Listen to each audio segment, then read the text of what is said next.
সুপ্রিয় দর্শক মণ্ডলী, আসসালামু আলাইকুম। লটকন গাছ নিয়ে আপনাদেরকে একটি ভিডিও দিয়েছিলাম, আজ তার একটি আপডেট নিয়ে এসেছি। আসুন তাহলে দেখা যায়।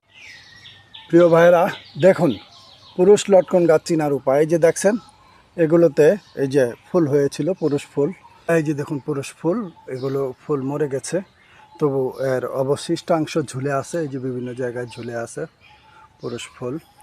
এগুলো আর কখনো লটকন দেবে না।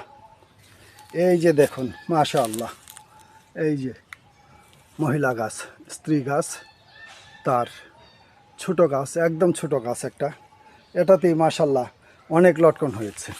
এই যে এদিকে দেখুন একটা আরও ছোট গাছ, যে দেখুন লটকন, অথচ এটার পাশেই দেখুন কত বড় গাছ। এই যে দেখুন কত বড় গাছ কেটে ফেলেছি। এই যে দেখুন কেটে ফেলেছি। কেন কেটেছি? একমাত্র কারণ হচ্ছে এটি পুরুষ, আর এটি কখনোই ফল দেবে না। তো সুপ্রিয় দর্শক মণ্ডলী, আমি এই যে কলমটি করেছিলাম, এই কলমটি এখন অবমুক্ত করব।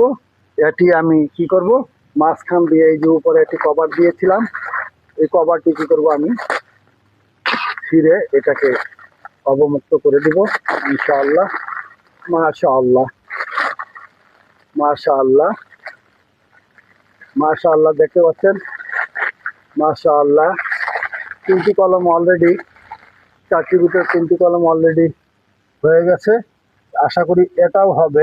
প্রিয় ভাই বোনেরা, আপনারা দেখতে পাচ্ছেন এই আমার চারটি কলম। এই কলমটা একটু সমস্যা ছিল, তবে উপরে মাথাটা আমি ছুটিয়ে দিছি, ইনশাআল্লাহ এটাও হয়ে যাবে। আর এদিকে তো তিনটা আপনারা দেখতেই পাচ্ছেন, টোটালি এই কলমগুলো হয়ে গেছে। এখন এটা আমরা অবমুক্ত করে দিলাম, উপরে কভারটা পানিতে যাতে না নষ্ট হয়, এই জন্য এটা দিয়েছিলাম। তো আরও অন্তত 1 মাস পরে বাকি এগুলো খুলে দিব।